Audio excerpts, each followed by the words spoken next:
হোলা হোলা হোলা সবাইকে আমাদের মিশন মাধ্যমিক ইউটিউব চ্যানেলের একটি নতুন এবং পুরোপুরি ফ্রেশ ভিডিওতে আমি তোমাদের মেন্টর অনিক দা তোদের সকলকে স্বাগত জানাচ্ছি। মিশন উচ্চ মাধ্যমিক এবং মিশন মাধ্যমিক দ্বারা প্রকাশিত আমাদের মিশন মাধ্যমিক প্ল্যাটফর্মের প্রল্লাস কবিতার প্রথম ভিডিওতে।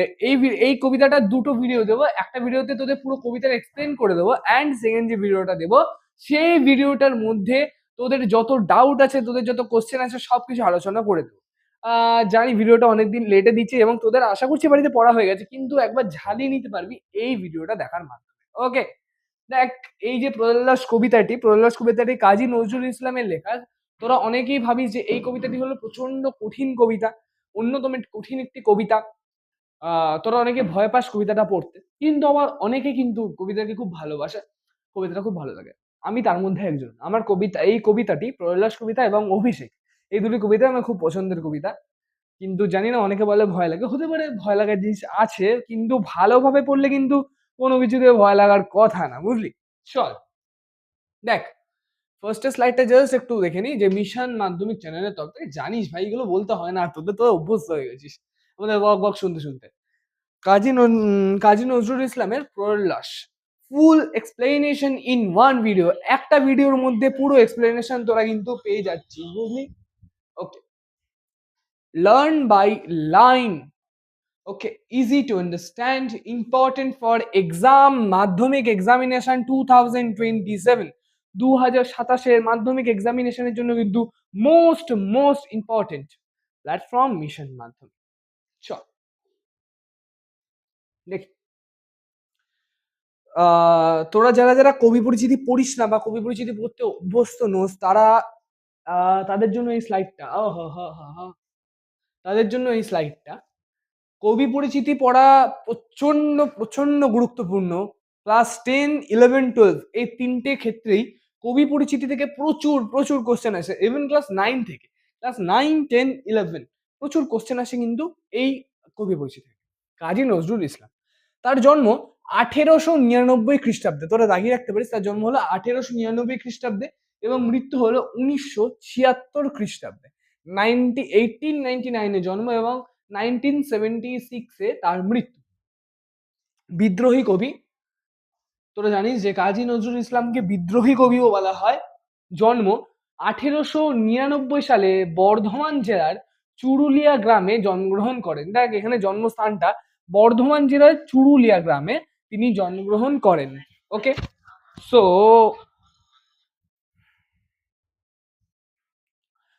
গুরুত্বপূর্ণ কাব্যগ্রন্থ তার কি? অগ্নিবীণা হয়ে গেছে, এটা অগ্নিবীণা হবে। বিষের বাসী, সাম্যবাদী, যেটা তোরা ক্লাস 11 পড়বি, সাম্যবাদী কবিতা। সর্বহারা, ফণী মনসা, প্রলয় শিখা, ছায়াটান, চক্রবাক ইত্যাদি অনেক কবিতা কিন্তু আছে। তার মধ্যে থেকে তোদের এই অগ্নিবীণা কাব্যগ্রন্থের অন্তর্গত হলো কাজী নজরুল ইসলামের এই প্রলয় কবিতাটি। তোরা নোট করে লিখে নিতে পারিস যে কোন কবিতার অন্তর্গত, না কোন কাব্যগ্রন্থ থেকে নেওয়া। এটি অগ্নিবীণা কাব্যগ্রন্থের অন্তর্গত, অগ্নিবীণা কবিতা গ্রন্থ থেকে নেওয়া হয়েছে। ওকে, সাহিত্য জীবনের সূচনা 1326 বঙ্গাব্দে তার প্রথম কবিতা মুক্তি প্রকাশিত হয়। 1326 বঙ্গাব্দে, কত বঙ্গাব্দে? 1326 বঙ্গাব্দে তার প্রথম কবিতা, যার নাম কি, না যার নাম হলো মুক্তি, সেটি প্রকাশিত হয়। কত খ্রিস্টাব্দে? 1326 খ্রিস্টাব্দে তার প্রথম কবিতা, যার নাম হলো মুক্তি, সেটি প্রকাশিত হয়। বিদ্রোহী কবিতা 1921 খ্রিস্টাব্দে বিজলি পত্রিকায় বিদ্রোহী কবিতাটি প্রকাশিত হয়। বিজলি পত্রিকায় এই বিদ্রোহী কবিতাটি প্রকাশিত হয়। সমগ্র বাংলার আলোড়ন সৃষ্টি হয় এই কবিতার মাধ্যমে।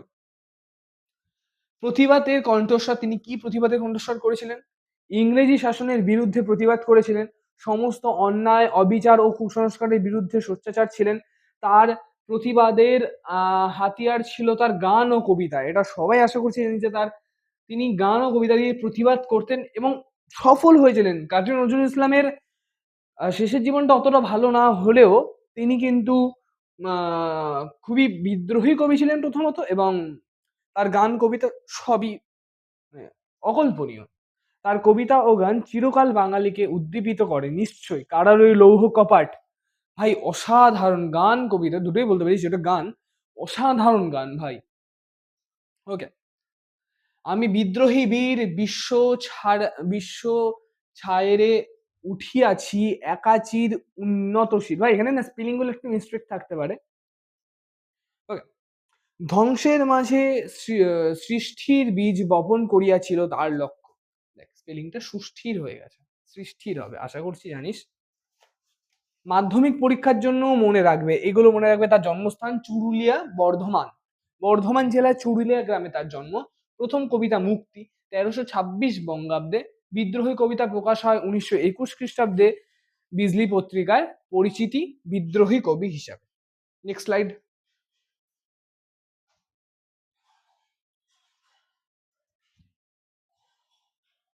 প্রলয়োল্লাস শুরু হচ্ছে তোদের কবিতা প্রলয়োল্লাস। তোরা সব জয়ধ্বনি কর, তোরা সব জয়ধ্বনি কর। কবিতার প্রথম লাইনই হলো তোরা সব জয়ধ্বনি কর, তোরা সব জয়ধ্বনি কর। দাদা জয়ধ্বনি কথাটা মানে আমি জানি না, তো জয়ধ্বনি কথাটা মানে এটা আগে আমাকে বলো। জয়ধ্বনি কথা করার অর্থ হলো যে কোনো কিছু সফলতার পর সেটার আনন্দ প্রকাশ করা, অথবা কোনো কিছু ভালো শুভ জিনিস হতে চলেছে সেটাকে বরণ করে নেওয়া। জয়ধ্বনি মানে হলো জয়ের ধ্বনি। ধ্বনি মানে আশা করছি জানিস, এবং কোনো কিছু জয়ের পর যে ধ্বনি গৃহীত হয়, যে ধ্বনি বাজানো হয়, যেমন জোকার দেওয়া হয় জানিস তোরা, জয়ধ্বনি। তোরা সব জয়ধ্বনি কর, তোরা সব জয়ধ্বনি কর মানে কবি এখানে সবাইকে তোরা সব মানে এখানে কাদের বলতে চেয়েছে বলতো? দেখ তোরা জানিস যে কাজী নজরুল ইসলামের কবিতাগুলি বিদ্রোহী কবিতা হয়, অর্থাৎ কি না স্বাধীনতা সংগ্রামের উপর বেস করে কবিতাগুলি হয়। তাহলে তোরা সব মানে কি পুরো ভারতবাসীকে তিনি বলতে চেয়েছেন, তাই তো? তোরা সব জয়ধ্বনি কর, তোরা সব জয়ধ্বনি কর। ওই নূতনের কেতন ওরে কালবৈশাখীর ঝড়ে। দাদা কালবৈশাখী মানে কালবৈশাখী ঝড়টা যে হয়, সেই কালবৈশাখী ঝড়ে ওই নূতনের কেতন। ওই নূতন মানে কি? ওই নূতন মানে হলো নতুন কিছু সৃষ্টি। কেতন মানে কি? না কেতন মানে হলো পতাকা। ওই নূতনের কেতন ওরে কালবৈশাখীর ঝড়ে, তোরা সব জয়ধ্বনি কর, তোরা সব জয়ধ্বনি কর। আচ্ছা, কবিতাটা পড়ানোর আগে একটা জিনিস খুবই ভালোভাবে ক্লিয়ার করে রাখি, যে এই কবিতাটিতে কিন্তু বেশিরভাগ জায়গায় অনেক অংশে শিব ঠাকুর বা শিবকে তুলনা করা হয়েছে, কিন্তু তোরা কিন্তু কখনোই পরীক্ষায় লিখে আসবি না যে শিবকে এই বলা হয়েছে, শিবকে ওই বলা হয়েছে। শিব যে নামটা কবিতায় পরীক্ষায় কখনো লিখবি না, কেটে দেবে। কারণ এখানে শিবকে তোর কি বলবো মানে অনুসরণ করে বলা হয়েছে। শিবকে জাস্ট তোর মানে উদাহরণ হিসেবে ব্যবহার করা হয়েছে, কিন্তু এখানে ডাইরেক্টলি শিব ঠাকুরের কথা কিন্তু কিছু বলা হয়নি। ওকে, তার জন্য পরীক্ষা কিন্তু কখনো ওই জিনিসটা লিখে আসবি না। তোরা অনেকেই ভুল করিস, এবং তার জন্য তোদের নাম্বারটাও কিন্তু কাটা যায়। অনেকের ক্ষেত্রে এটা হয়েছে যে তোদের নাম্বারটাও কিন্তু কাটা গেছে। ওকে, নেক্সট। এই নূতনের কেতন মানে নতুন কিছু যে একটা আসছে। দেখ ধর পতাকাটা কখন ওড়ানো হয়, ধর আমি বলছি কোনো পার্টির পতাকা কখন উঁচু করে ওড়ানো হয়। পার্টি মানে কিন্তু আমি কোনো রাজনৈতিক দলের কথা বলছি। তোর তারা জেতার পর, তাদের জয়ের পরই কিন্তু তাদের পতাকা ওড়ানো হয়। অথবা অথবা কোনো পতাকা ওড়ানো হয় কখন কখন দেখ যেমন সাদা পতাকা ওড়ানো হয় কখন না কোনো যুদ্ধের শেষ বোঝানোর জন্য, অথবা পতাকায় বিভিন্ন জিনিস লিখে কখন ওড়ানো হয় না তোর বিদ্রোহের আগে বা নতুন কিছু সৃষ্টির আগে। ঠিক তেমনই বলছে, যেমন নতুন সৃষ্টি হচ্ছে, একটি দল শেষ হয়ে আরেকটি দল নতুন সৃষ্টি হচ্ছে, তখন পতাকাগুলো উঠছে, অর্থাৎ নতুনের সৃষ্টি, অর্থাৎ নতুনের পতাকা ওরে কালবৈশাখীর ঝড়ে, কালবৈশাখীর ঝড়। তোরা সব জয়ধ্বনি কর, তোরা সব জয়ধ্বনি কর। তোদের সবাইকে জয়ধ্বনি কেন করতে বলছে? ওই নূতনের কেতন, যে নতুন জিনিসটা আসছে সেটাকে বরণ করার জন্য তোদের জয়ধ্বনি করতে বলছে। তোদের সবাইকে জয়ধ্বনি করতে বলা হচ্ছে, মানে দেশবাসীকে। আসছে এবার অনাগত প্রলয় নেশায় নৃত্য পাগল। আসছে এবার অনাগত প্রলয় নেশায় নৃত্য পাগল। আসছে এবারটা বুঝলি? অনাগত, অনাগত মানে কি? যে আসছে। আগত তাকে বলা হয় অনাগত। প্রলয় নেশায় নৃত্য পাগল। জিনিসটা শোন, এই এখানে যে শিব যে নৃত্য করেছিল কৈলাসে, সেই নৃত্যের সাথে তুলনা করা হয়েছে। সেরকম নৃত্য মানে কিরকম ভাবে সেই প্রলয়টা আসছে, সেই নতুন জিনিসের সৃষ্টিটা কিরকম ভাবে আসছে না, শিব যখন পার্বতীর জন্য কৈলাসে তাণ্ডব নৃত্য করেছিল, ঠিক তেমন ভাবে সে স্টাইলে সেরকম নৃত্য করেই এই প্রলয়টা আসছে। আসছে এবার অনাগত। প্রলয় মানে তোর বলতে পারিস যে তোর প্রলয় মানে কি বলবো তোদের এক কথায় যে ধ্বংসের প্রতীক হিসেবে বলতে পারিস। প্রলয় নেশায় নৃত্য পাগল। মানে সে এতটাই পাগল হয়ে আছে যে সে প্রলয়ের জন্য নাচছে, সে শিবের মতন করে নাচছে। সিন্ধু পাড়ের সিংহদ্বারে ধমক হেনে ভাঙলো আগুন। সিন্ধু পাড়ের সিংহদ্বারে ধমক এনে ভাঙলো আগুন। সিন্ধু পাড়, সিন্ধু নদীর তীরে সিংহদ্বার দেখবি আগেকার দিনে যখন রাজবাড়িগুলো হতো তার যে গঙ্গার পাড়ে সিংহদ্বার থাকতো, সেই সিংহদ্বারে ধমক এনে সেখানে আগুনটা ভাঙলো। সেখানে এমন জোরে সে নৃত্য পাগল হয়ে আসলো যে সিন্ধু পাড়ে সিংহদ্বারটা পুরো ভেঙে গেল।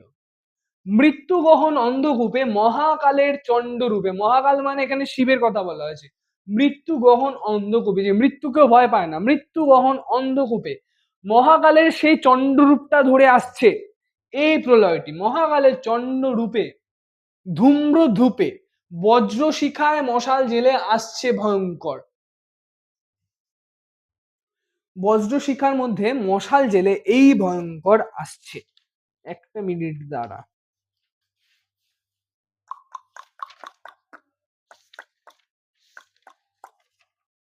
ওকে, বজ্রশিখায় মশাল জেলে আসছে ভয়ঙ্কর।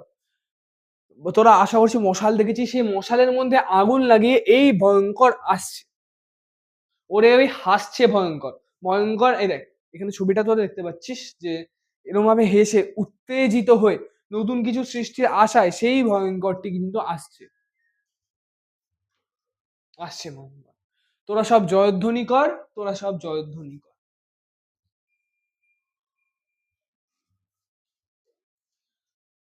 চল। ঝামর তাহার কেশের দোলায়, কেশ মানে চুল, ঝামর তাহার, ঝামর মানে দেখ এখানে দেখতে পাচ্ছি যে এক প্রকার মারার অস্ত্র। ঝামর তাহার কেশের দোলায় ঝাপট মেনে গগন দূরে, গগন মানে কি বলতো? ওকে, এক okay. ঝামর তাহার কেশের দোলায় গগন, কোথায় গেল, গগন দুলায়, পুরো পৃথিবীকে দোলাচ্ছে সে। এমন না তার তার চুলের ঝাপট এমন সে দিচ্ছে যে পুরো পৃথিবীটা কেঁপে উঠছে। সর্বনাশী জ্বালামুখী ধূমকেতু তার চামর চুলায়। সে এমন সর্বনাশ যে তোরা জানিস যে ধূমকেতু যখন কোনো গ্রহের উপরে আক্রমণ করে বা কোনো গ্রহের উপরে ধেয়ে পড়ে, গ্রহটা কিন্তু ধ্বংস হওয়ার প্রবণতা অব্দিও চলে যায়। তাই বলছে সর্বনাশী জ্বালামুখী, এই এমন জ্বালামুখী সর্বনাশী ধূমকেতুর মতন যার তার চামর চুলায়। বিশ্বপাতার বক্ষ কোলে, বিশ্বপাতা মানে পৃথিবীর বক্ষ কোলে রক্ত তাহার কৃপাঞ্ঝলে, রক্তে তাহার কৃপাঞ্ঝলে দোদুল দোদুল দোলে। অট্টরোলের হট্ট করে স্তব্ধ চরাচর, তার এমন রূপ, তার এমন শিখা যে পুরো চরাচর স্তব্ধ হয়ে গেছে তার অট্টরোল, তার হট্টগোল, তার রূপ দেখে। ওরে ওই স্তব্ধ চরাচর, পুরো চরাচর স্তব্ধ হয়ে গেছে। তোরা সব জয়ধ্বনি কর, তোরা সব জয়ধ্বনি কর। দ্বাদশ রবির বহির্জ্বালা ভয়াল তাহার নয়ন, নয়ন কটায়। দ্বাদশ রবির বহির্জ্বালা ভয়াল তার নয়ন কটায়। তার চোখের থেকে এমন দৃষ্টি আসছে, সবাই দেখে বিস্মিত হচ্ছে, সবাই থেকে ভয় পাচ্ছে। দিগম্বরের কাঁদন লুটায় পিঙ্গল তার তন্ত্র জটায়। এক মিনিট দাঁড়া, স্পেলিংটা ভুল আছে। কোথায় গেল দ্বাদশ রবি বহির্জ্বালা? দিগম্বরের কাঁদন লুটায় পিঙ্গল তার না ঠিকই আছে, তত্র জটায়। পিঙ্গল মানে পিঙ্গল মানে হলো ধূসর। দিগম্বরের কাঁদন লুটায়, দেখ যেমন দেখবি যে শিব ঠাকুরের মাথার মধ্যে কিন্তু কপালের মধ্যে কিন্তু ধূসর ছাই থাকে, ঠিক তাই বলছে যে দিগম্বরের কাঁদন লুটায় পিঙ্গল তার তন্ত্র জটায়, তন্ত্র জটায়। বিন্দু তাহার নয়ন জলে, বিন্দু তাহার নয়ন জলে মানে তার চোখের মধ্যে জলের বিন্দু তপ্ত মহাসিন্ধু দোলে। তার এই চোখের জল দিয়ে কিন্তু পুরো মহাসিন্ধু, 7টা সিন্ধু দুলছে কপোল তলে। আচ্ছা কপোলতলা মানে একটা বলি, কপোলতলা মানে হলো গালে। বিন্দু তাহার নয়ন জলে, তার চোখ দিয়ে এমন ভাবে জল পড়ছে যে সপ্ত মহাসিন্ধু দুলছে তার কপালে, তার গালের মধ্যে দিয়ে। বিশ্ব মায়ের আসন তারি বিপুল বাহুর পর। তার যে বাহু, তার বাহুর উপরে বিশ্ব মায়ের আসন, তার বিশ্বমা বসে আছে, বিশ্বমায়ের আসন তার বাহুর ওপরে। হাঁকে ওই জয় প্রলয়ঙ্কর। সে তার প্রলয়ঙ্কর হাঁকছে, মানে তার প্রলয় ডাকছে সে। বিশ্বমা তার কোলে বসে আছে এবং সে প্রলয়কে ডাকছে, তোরা সব জয়ধ্বনি কর, তোরা সব জয়ধ্বনি কর, এই নতুনকে ডাকার জন্য, এই ভয়ঙ্করকে ডাকার জন্য। আচ্ছা দাদা, একটা কোশ্চেন হতে পারে দাদা, এই ভয়ঙ্করকে ডেকে কি হবে? না, এই ভয়ঙ্করকে ডেকে নতুনের সৃষ্টি হবে, সে ব্রিটিশ শাসন শেষ হবে এবং নতুনের সৃষ্টি হবে। তোরা বলতে পারিস দাদা শিব ঠাকুর এসে কি করে নতুনের সৃষ্টি করবে, বাট এখানে শিব ঠাকুরকে আসার কথা বলা হয়নি। বলেছে এই যে নতুন সম্প্রদায়, এই নতুন জেনারেশন, তারা এমন ভাবে ব্রিটিশকে দমন করবে, এমন ভাবে তারা রূপ নিয়েছে, ঠিক শিব যেমন রূপ নিয়েছিল সেরকম রূপ তারা নিয়েছে। হাকে ওই জয় প্রলয়ঙ্কর, তোরা সব জয়ধ্বনি কর। মাভই মাভই জগৎ জুড়ে প্রলয় এবার ঘনিয়ে আসে। মাভই মাভই মানে বলছে ভয় পেও না, ভয় পেও না। মাভই কথার অর্থ হলো ভয় না পেতে বলা হচ্ছে।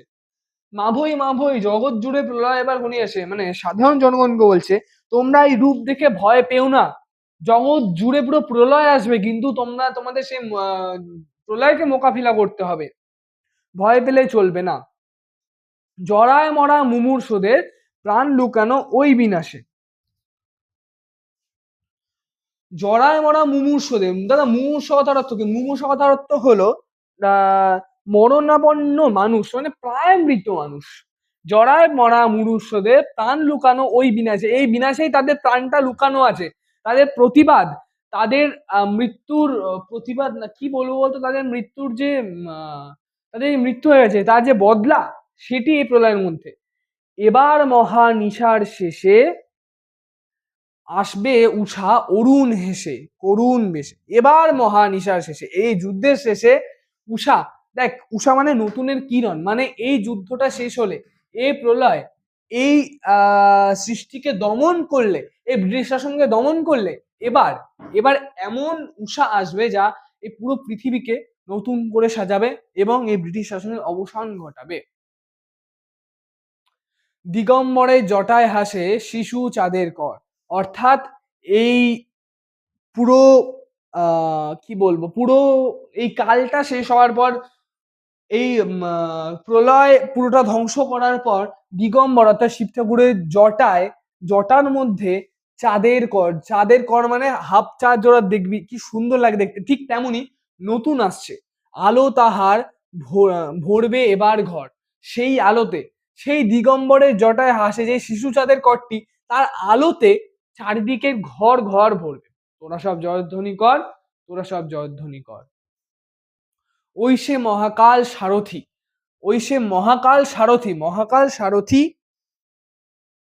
রনিয়ে ওঠে কৃষায় কাঁদন বজ্রগানের ঝড় তুফানে। ও সরি, ওই সে মহাকাল সারথি রক্ত তড়িৎ চাবুক হানে। মহাকাল সারথির যে চাবুক, সেটি কিরকম রক্ত তড়িৎ, তার মধ্যে তড়িতের রক্ত রনিয়ে ওঠে কৃষার কাঁদন।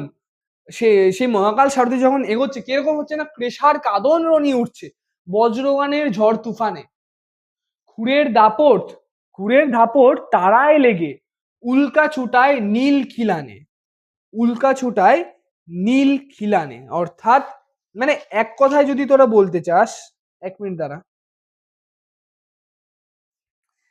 পিপিটি মনে হচ্ছে একটা গন্ডগোল হয়েছে, এক মিনিট, ঠিক আছে, কম কম লাগে বুঝলি। আচ্ছা, এই নীলখিলানে এই চাবুক হানার পরে গগন দোলায়।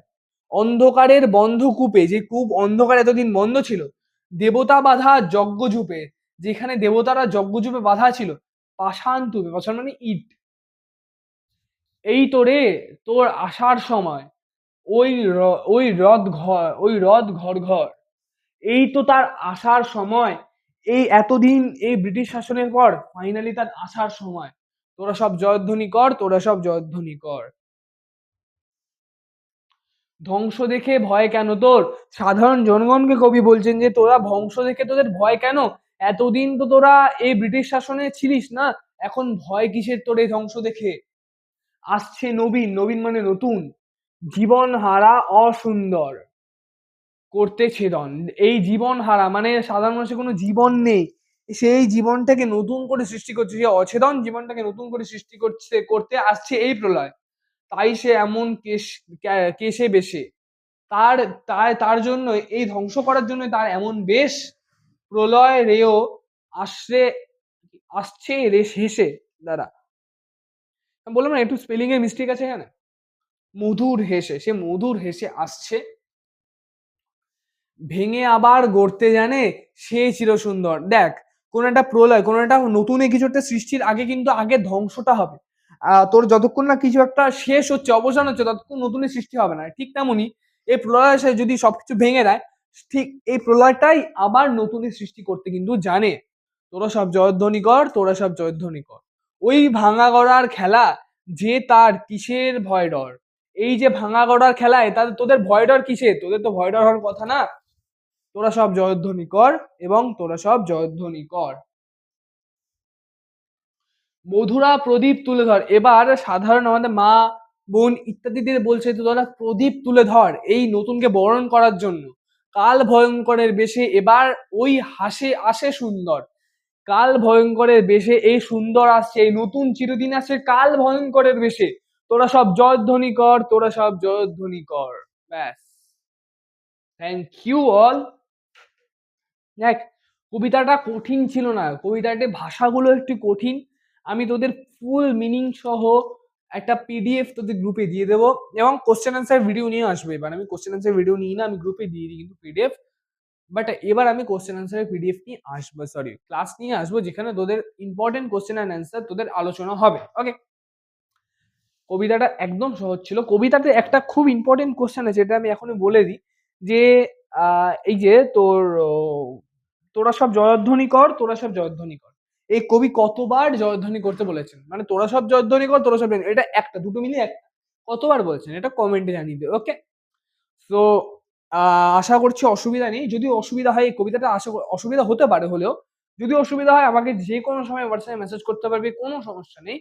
আমি যত তাড়াতাড়ি সময় রিপ্লাই দেওয়ার চেষ্টা করবো। অনেকে মেসেজ করে ভাই সম্ভব হয়ে ওঠে না আমার পক্ষে, অনেকে পিডিএফ চেয়েছিস আমার কাছে, আমি এখনো দিতে পারি, আমি জানি ভাই, তার জন্য সরি। ওকে, সো আজকের জন্য এইটুকুই। এতদিন তোরা এই যতদিন না নেক্সট ভিডিও আছে কোশ্চেন আনসারের, আশা করছি 3-4 দিনের মধ্যেই দিয়ে দেবো।